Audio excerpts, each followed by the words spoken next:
Hey, shalom, shalom, mishpocha. Welcome to another edition of Ray Bash's Ramblings. I'm your host, Chris Shoemaker, also known as Yehuda ben Shomer.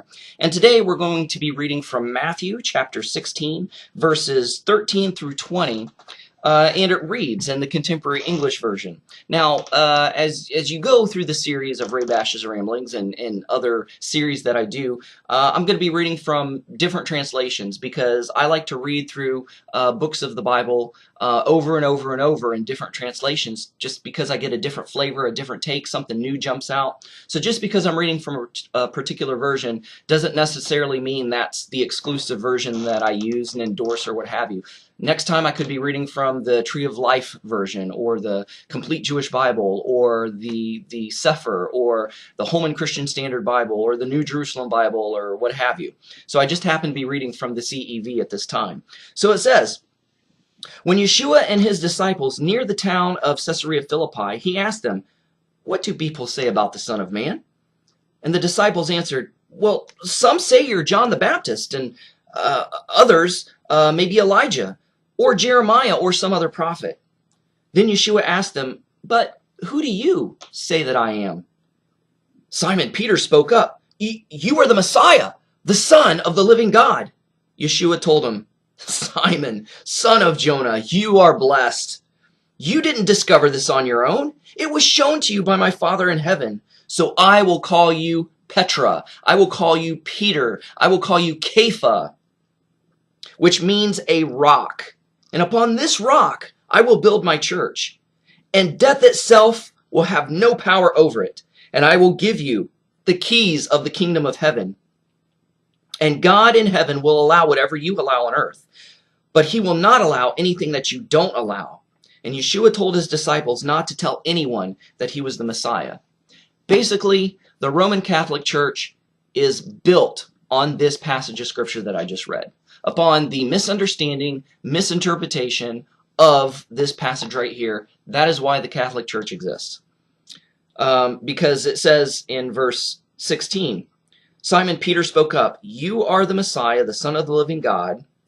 And Yeshua told him, "Simon, son of Jonah, you are blessed. You did not discover this on your own. It was shown to you by my Father in heaven. So I will call you Peter," which means rock. "And upon this rock I will build my church." Another translation says, "And the gates of hell will not prevail against it." So because the Roman Catholics interpret this as Yeshua saying to Peter, "You are the foundation of my church. You are the rock, and upon you I'm going to build my church." And they claim that Peter became the first papa, the first pope. That Peter was the first pope, and there's been an unbroken line of popes, of papacy, of papas, from Peter all the way to Francis. And so that's how they interpret it. But this is not what Yeshua was saying. Yeshua was not calling Peter the leader of the church, or the rock, or the foundation of the church. There's only one rock, and that's the rock of Messiah Yeshua. That's the only rock. That's the only foundation that the church, the ecclesia, the kehila, the called out assembly, it's the only rock that it's built upon, and I will show you that right here. Because of Peter's confession, his declaration saying, "You are the Messiah, the Son of the living God." Right there, Peter was making a statement. He was making a confession. He was making a declaration. It was a divine revelation because he didn't come up with it on his own. Yeshua was saying, "You're no Sherlock Holmes, Peter. You didn't deduce this on your own. This was given to you by special revelation from my Father. This was a God-sent thought that was planted in your spirit and in your mind. You are the Messiah, the Son of the living God." And so basically what Yeshua was saying, he says, "I will call you Peter. I will call you Petra. I will call you Kepha," which means a rock.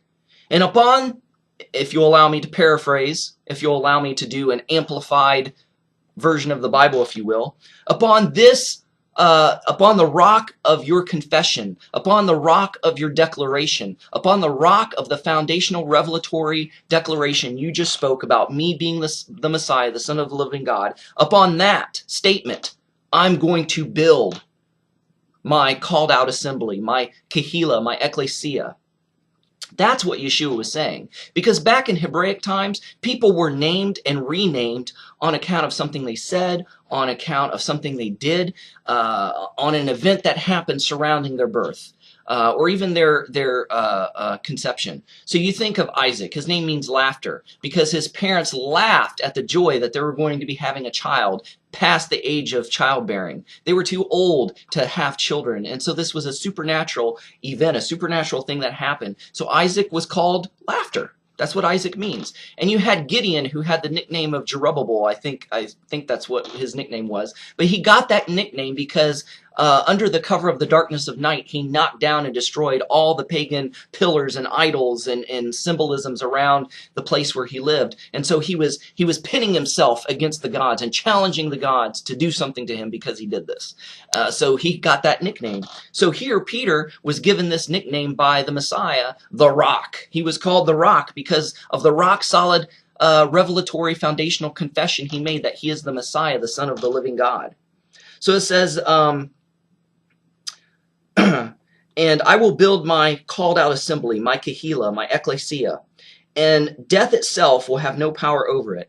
Now, some translation says the gates of hell. That word that's translated death or hell comes from the Hebrew word Sheol, and it comes from, I believe it comes from the Hebrew word Sheol. So sometimes it's translated as Sheol, sometimes it's translated as death, sometimes it's translated as hell, sometimes it's translated as the grave. But it says, and death, Sheol, the grave, hell itself will have no power over it. Why? Why is that so? Why will the gates of hell have no power over the rock? Over this confession, this foundational truth that Yeshua is the Messiah, the Son of the living God. For the simple fact, because he is the Messiah, the Son of the living God. He's the Son of the living God, not the son of a dead God, the Son of the living God. And see, Yeshua Messiah, he conquered death. He overcame death. He resurrected. He had that resurrection power where he overcame death. And as a result, we can overcome death too, through him, through our belief and our foundational belief in him that he is the Messiah, the Son of the living God. So he says, upon this rock, upon the rock solid foundational confession that I am the Messiah, the Son of the living God, I will build my called out assembly, and death and hell will have no power over it because I am the resurrection. I am the life, Yeshua said in other parts of the Besorah, and other parts of the gospel. And he says, death itself will have no power over it. And then he told Peter, because in the Greek, it's not, the you here is not plural, it's singular. So now he's addressing Peter. He says, I will give you, Peter, the keys of the kingdom of heaven.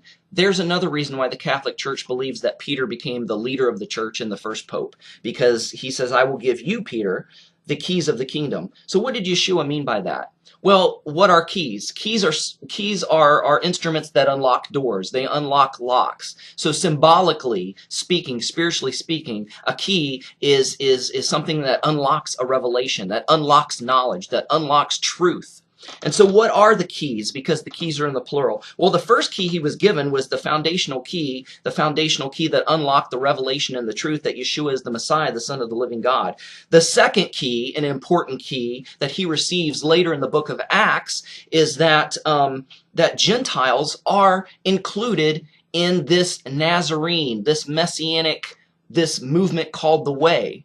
And what was it? Jesus didn't come to start a new religion. See, that's what Catholics assume, is that Jesus came to do away with Judaism, came to do away with the Torah, and to start a brand new religion called Christianity. But no, Yeshua was working within the custom, the time, the people, and the framework of the Hebraic people of that time, of Judaism itself. So he wasn't coming creating a new religion. He was coming creating a new sect of a religion that's already been established called Judaism. And this sect, up until the 4th century, was called the Nazarenes, the Netzarim. And today we call it the Messianic movement. Some people still call it the Netzarim or the Nazarene movement. Sometimes it was called the Way. But it says, I will give you the keys of the kingdom of heaven. First foundational key that he received, that Yeshua is the Messiah, the Son of the living God. Second of all, is that you are not to call any Gentile unclean or common.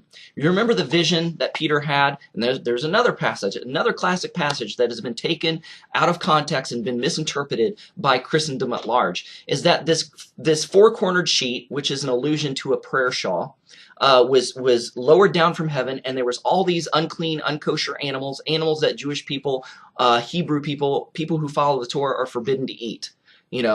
Camels and pigs and snakes and rabbits and whatever. And Yeshua said to him in this vision, Peter, arise, kill and eat. He says, no, Lord, I've never ate anything unclean, and I don't plan on doing so. And so this happened 3 times in this vision, and it was taken up from him. And so from that alone, people assumed that, oh, well, Jesus did away with the kosher dietary laws of the Torah, of Leviticus. But no, because Peter in the next chapter gives the interpretation of the vision that was given to him by Yeshua. Because right after he had the vision, there was a knock. And these Gentiles came saying, hey, we're looking for Peter. Oh yeah, he's on the roof praying. Let me get him. He's like, come to our house. Well, if he didn't have that vision, Peter said, sorry, what do you need? I'm not going to go to your house. Why? Because Jewish people didn't go to Gentile people's houses. Why? Because they were afraid of becoming ritually unclean, where they couldn't participate in services in the temple. And so they didn't mingle or socialize or rub shoulders or elbows with Gentile people. But because Peter had this vision, that was God's okay to say, you know what? Don't call any man uncommon or unclean. Don't call any Gentile common or unclean. Go with these guys. So when he went there, that's exactly what Peter said. He's like, you know what? The Lord just revealed to me. The Lord just showed me not to call any person common or unclean. So there was that key, that revelatory key of revelation and knowledge that unlocked that revelation, that knowledge, that secret, that the Gentiles were also included into this Nazarene, this Netzarim, this Messianic movement. And what was required of them? Circumcision? No, that was a convolution, that was an invention of the rabbis for exclusivity, to actually deter some Gentiles. From the beginning of the wilderness journeys, even up until that point, the only requirement for a for a Gentile person to become a Hebrew or to become a Jew was, all that they had to do was accept the God of Israel and accept the laws of the God of Israel. Because in the wilderness, when the Torah was given at Mount Sinai, who was there with Israel and accepted the Torah along with Israel? Go back and read it, and you'll see that it was the mixed multitude. And it's believed that at least one person from the 70 root nations was there at Mount Sinai when the Torah was given, and they accepted the Torah upon themselves equally as the Jewish people, the Hebrew people, accepted the Torah. And in Numbers, I think 15, around that area, it says there's going to be one law for the Jew and for the Gentile, one law for Israel and one law for the stranger, the alien, the sojourner that sojourns among you. So the Gentiles, that the mixed multitude that was with Israel, they were required to follow the exact same rules, the exact same Torah. All they had to do was accept upon themselves these laws and accept upon themselves the God of Israel, and thus they were joined to the Jewish people and became a part of the commonwealth of the Jewish people. And it's the same today. That's all that's required. If you want to be circumcised, that's your option. You can do that. You're more than welcome to do that, but it's not a requirement. It was a requirement for the physical sons of Abraham because it was given before the Torah was given. It was given to Abraham before the Torah was given to Moses. And so it was reiterated in the Torah. So it's incumbent upon the sons of Abraham, upon the physical descendants of Jacob's sons. But if you want to do that, that's great. That's fine. There's nothing wrong with it. But all is required of you is to accept upon yourself that the God of Israel is your God, that the laws that God gave are the laws that you will follow and that you will go by, and boom, you become a part of the commonwealth of Israel. And that's what's being said here. So those were the two foundational keys that was given to Peter. I'm sure that there's many more that I can go into, but I'm not going to. I'm just going to stop right there. And it says, and God in heaven will allow whatever you allow on earth, but he will not allow anything that you don't allow. So this was Yeshua telling his disciples, his apostles, his sent out ones, his students, that, and especially Peter, that, you know what, I'm giving you the right and the ability, because that phraseology in the Hebrew Jewish mindset meant that you had the authority to make customs and traditions and standards on how one is to follow the Torah, how one is to live out and walk out the Torah. It's called Holika in the Hebrew.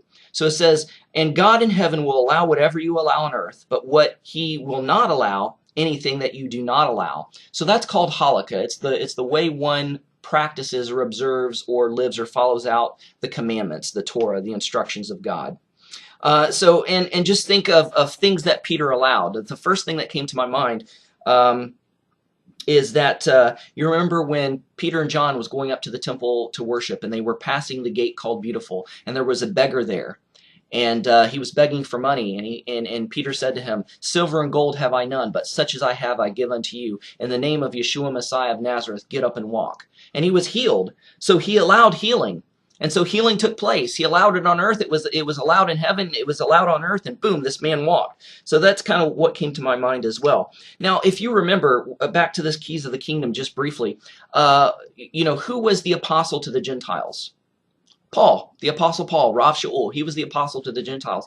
And Kepha, Peter, was considered the apostle to the Jews, to the Jewish people. Just kind of wanted to throw that in there too. And that was kind of another thing where it says, I will give you the keys of the kingdom of heaven. So whatever you allow on earth, and God in heaven will allow whatever you allow on earth, but what you do not allow, anything that you do not allow. All right, so we kind of went over that. And Yeshua told his disciples not to tell anyone that he was the Messiah. This claim that by the Catholics that Peter was now the head of the church, he was the Pope. That's a falsehood, because he was a leader in the Nazarene movement, in this new Jewish sect, this Messianic sect. He was a leader, but he was not really the foundational leader, because he was one of the elders, one of the leaders, but a more prominent leader that kind of arose and kind of even became head over Peter was Yeshua's half-brother Yaakov, James. He became the leader of this Nazarene movement, or the movement of the way. So that's just kind of another strike against the claim of the Catholics that Peter became the leader. If anybody became the leader, it was Jacob, Yaakov, James, Yeshua's half-brother. So anyway, I just wanted to share this passage with you. Hopefully this brought some enlightenment and understanding to this often controversial passage of Scripture here, and that you could see it more clearly, that Yeshua wasn't calling Peter a pope, and he wasn't setting him up to be the leader, but because of his foundational, the confession of this revelatory, rock-solid foundation that Yeshua is the Messiah, the Son of the living God, because of that, he was going to build his congregation. He was going to build his called out assembly upon that foundational truth, not upon Peter. He just called Peter the rock because of that rock solid confession that he made.